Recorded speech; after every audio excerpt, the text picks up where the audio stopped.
en contacto con la comunidad. Luego de escuchar un tema, Peace and Love, es el nombre, por Fidel Nadal. Retomando el conversatorio que tenemos con nuestro amigo Nelson Vargas, primero quiero darle la palabra a mi compañero Eddie Álvarez y luego proseguimos con las preguntas que dejamos al aire. Así es, sí, vamos a hacer un breve paréntesis aquí para hablar. No podemos olvidar que el día de hoy es 11 de abril, fecha en la cual se ejecutó el golpe de Estado en contra del presidente Chávez en el año 2. Y bueno, posteriormente se recuperó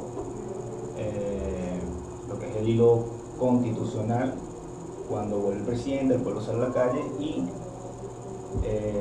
junto con la Fuerza Armada, Unión Pueblo y Fuerza Armada, logramos colocar de nuevo en el poder al comandante Chávez. Bueno, fecha que lamentablemente quedó en la historia marcada para los traidores, ¿no?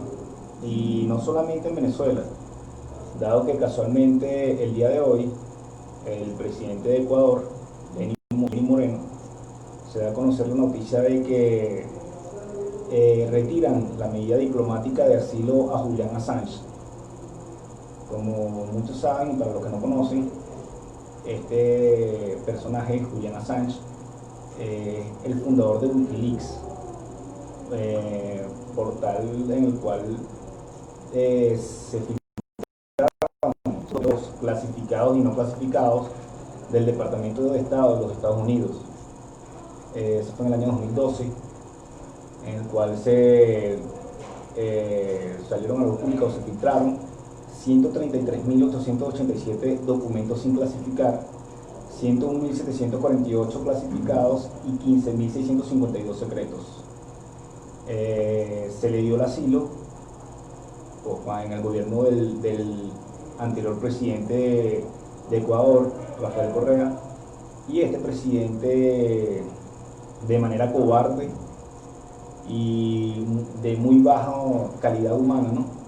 Esto de retirar el asilo a una persona, que es una medida diplomática, alegando, como siempre manejan este tipo de situaciones la derecha a nivel mundial, a través de la mentira, ¿no? Descalificando y buscando siempre descalificar, y tal cual como lo hicieron en Irak, tal cual como lo hicieron en Libia, luego que el presidente Gaddafi financiara incluso la campaña del presidente de Francia para ese entonces. Y de esta misma manera pretenden descalificar para justificar esa cobardía, esta traición nuevamente de parte de estos personajes tan bajos en naturaleza humana como para cometer este tipo de hechos, de acciones. El presidente Rafael Correa ya salió al paso, se pronunció, tildó exactamente de la peor traición en Latinoamérica, esto que acaba de hacer Lenín Moreno, actual presidente de Ecuador. Y bueno, de esta manera entregan a los cuerpos de seguridad británicos a Julian Assange de manera bastante violenta, ¿no? Esperamos que, bueno, por lo menos se le respete el derecho a la vida, dado que las intenciones, una vez fue denunciado por el mismo Julian Assange, era deportarlo a los Estados Unidos, país en el cual está vigente la pena de muerte. Entonces, ante esto, lo único que alega el presidente de Ecuador, el actual presidente de Ecuador, es que al parecer ellos mediaron con los británicos para que no fuera deportado a un país en el cual se ejecuten medidas de tortura o penas de muerte. Recordemos que el año anterior, recientemente, el vicepresidente de los Estados Unidos, Mike Pence, hizo una gira por todo el continente latinoamericano, ¿okay? Y entre los países que recorrió, además de Colombia, Argentina, pasó también por Ecuador. Entonces, esta es una de las medidas o acciones que se acordaron, por lo menos con Ecuador, durante esta gira. y bueno, lo que sabemos que se ha venido fraguando en contra del presidente Nicolás Maduro, en contra de Venezuela. Entonces, este lamentable hecho marca una vez más una acción de esta calaña por parte de la derecha, ¿no?, en Latinoamérica, y de manera servil se prestan a los intereses de estas potencias extranjeras. Lamentable, y incluso dejando o vendiendo así su soberanía, ¿no? Es bastante triste. Por eso nosotros siempre confiamos que tenemos un presidente que lo han descalificado o lo han buscado descalificar de mil maneras, pero que nunca ha traicionado a nadie ni nunca cometería un acto como este. Porque recordemos que por lo menos aquí en Venezuela está en la Embajada de Chile el personaje de la derecha venezolana, Freddy Guevara, y esta persona se están garantizando todo su Embajada de Chile. Y el gobierno actual jamás ha intentado violentar los derechos diplomáticos, por el contrario se le garantizan en resguardo y respeto de este tipo de medidas internacionales, ¿no?, de derecho internacional. Entonces es una pequeña reseña que quería hacer para continuar con nuestro tema del día de hoy y nuestro invitado Nelson Vargas. Entonces continuamos con la pregunta que dejaste en el aire, Moisés. Bueno, Nelson, vamos a retomar las dos preguntas que dejamos en el aire. Puedes responderlas en el orden que más creas acuerdo. Recordamos las preguntas. ¿Cómo vivir la Semana Santa en comunidad? Es el tema. Y la pregunta es cómo, desde el punto de vista católico, podemos en Semana Santa, como quien dice, pagar penitencia, pero de una forma adecuada, y cómo vivir el ayuno de una manera correcta. Y bueno, a veces vemos algunas prácticas de penitencia que quizás nos puedan originar ciertos escándalos, ¿no? Hay países, por ejemplo, como en México o Filipinas, donde actualmente personas pagan penitencia crucificando, ¿no? Por supuesto, con unos clavos de menor pulgada, que no le hagan mayor daño, ¿no?, físico, pero sin embargo es un daño corporal. Podemos ver, por ejemplo, aquí mismo en la Basílica de Santa Teresa, personas que el miércoles santo caminan de rodillas y hacen otro tipo de prácticas que implican un daño o una agresión personal. Realmente el Señor no quiere que nos agredamos físicamente para cumplir una penitencia o una promesa. ¿Cómo podemos pagar penitencia? Pues bueno, obrando de la mejor manera con el prójimo, ¿sí? Porque recordemos que los cristianos reconocemos en el hermano, en el prójimo, a la persona de Cristo. Entonces, en la persona de Cristo podemos hacer prácticas que nos lleven a la piedad, a actos de piedad. Por ejemplo, visitar a los enfermos, visitar a las personas en las cárceles. Hoy día, con esta necesidad que todos padecemos, brindarle un plato de comida a alguien que lo necesita. O sea, de ese tipo de manera podemos hacer actos de piedad, y de igual manera agradamos al Señor y nos fortalecemos personalmente y espiritualmente. Muy importante lo que estás aclarando, Nelson, ya que bíblicamente está establecido de que cuando Cristo muere en la cruz y derrama su sangre, la hizo cargando todos los pecados de la humanidad, no solamente de las personas que se encontraban en ese momento, sino de toda la humanidad de por vida. Y al él pagar eso en la cruz es un mensaje de que esos antiguos sacrificios que se hacían en el Antiguo Testamento, que sacrificaban de acuerdo al pecado, una paloma, un cordero, un caballo, dependiendo de la gravedad del pecado, y hasta la misma persona muchas veces sacrificaban a sus hijos, o se cortaban, o sucedían algunas otras cosas. Cristo indicó mediante el sacrificio de la cruz de que ya no es necesario eso, debido a que el último sacrificio del cordero inmolado se hizo en la cruz y fue Cristo, ¿cierto? Claro, es así. Y yendo ya a la segunda pregunta, en torno al ayuno, cuando nosotros se nos dice la palabra ayuno, enseguida identificamos a dejar de comer un alimento. Porque, por ejemplo, cuando vamos a hacer un examen de sangre, dice, bueno, véngase en ayuna.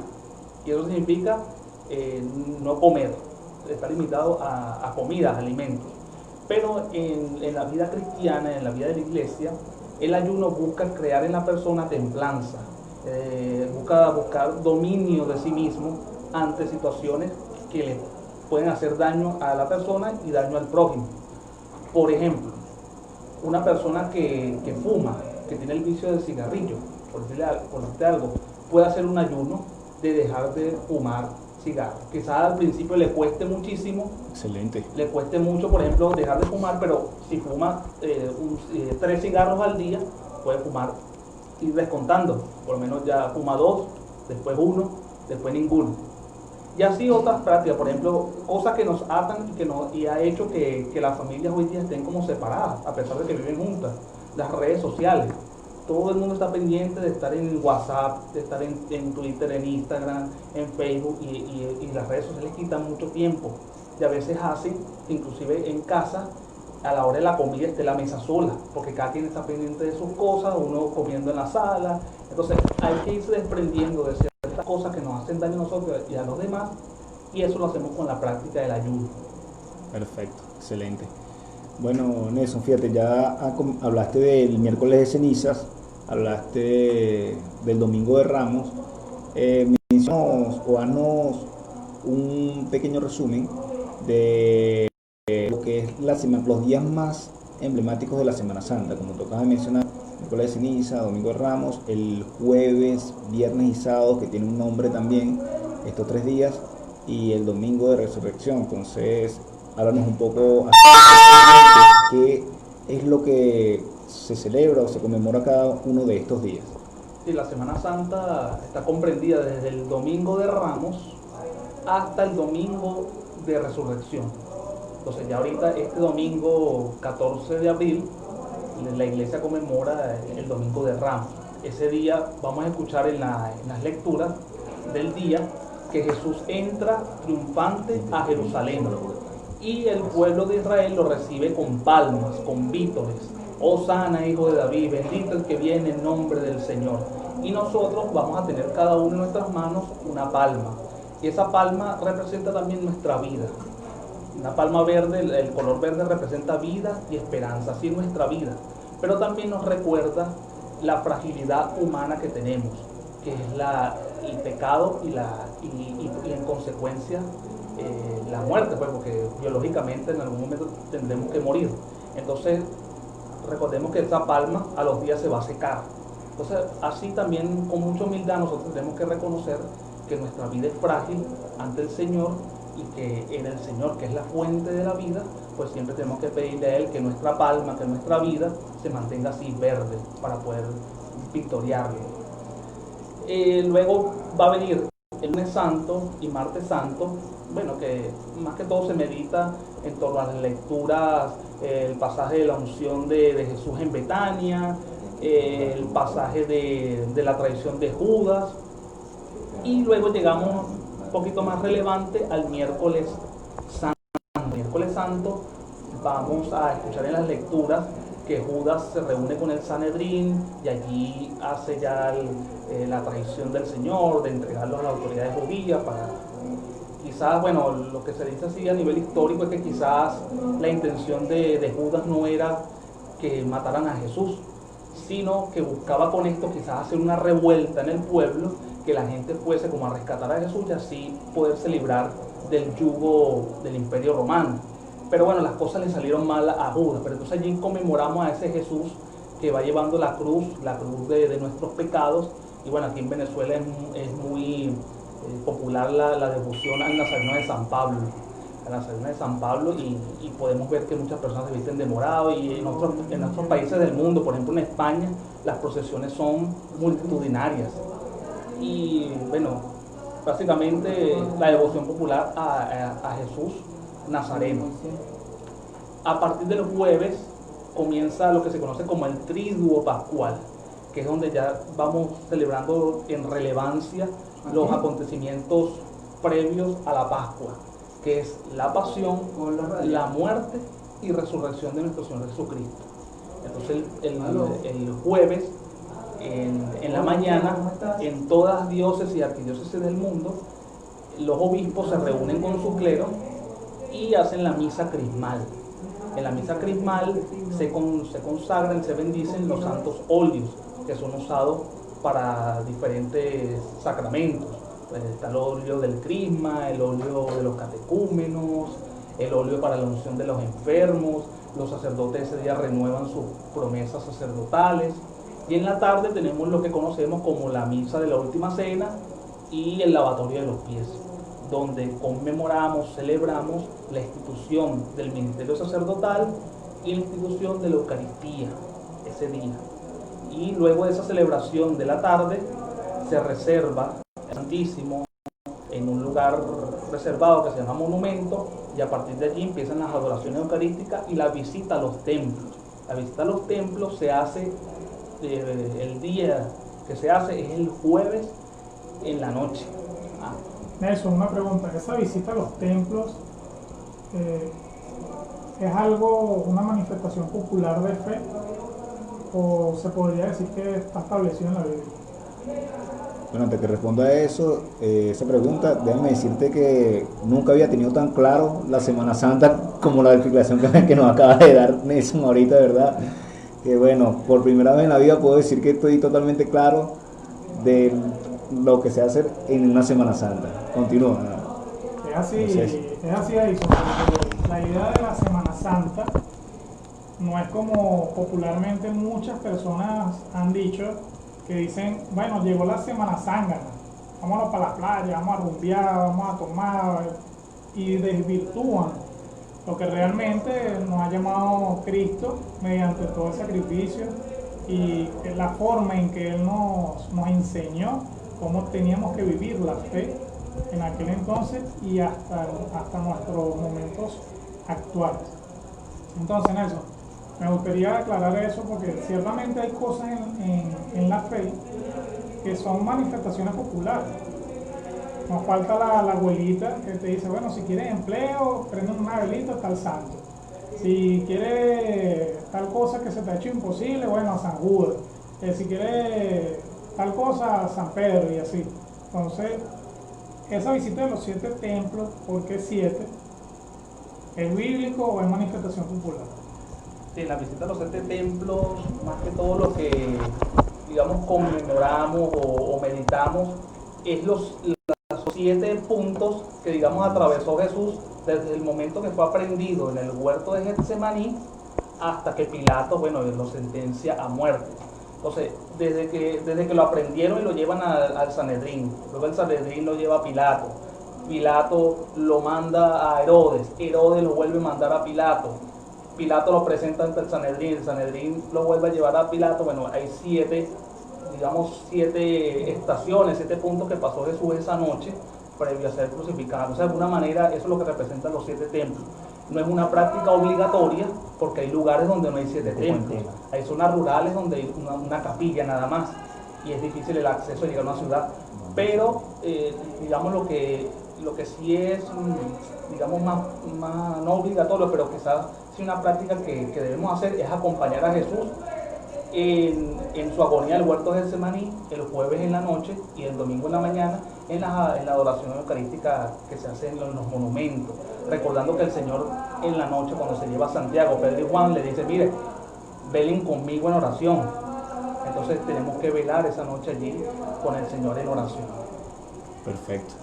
Bueno, ya continuaremos con nuestro programa, que está de verdad para mí es excelente, porque nos estamos enterando y supongo que muchas personas nos están escuchando y nos están viendo a través de las redes sociales, pues también están disfrutando de esta información que estamos recibiendo el día de hoy.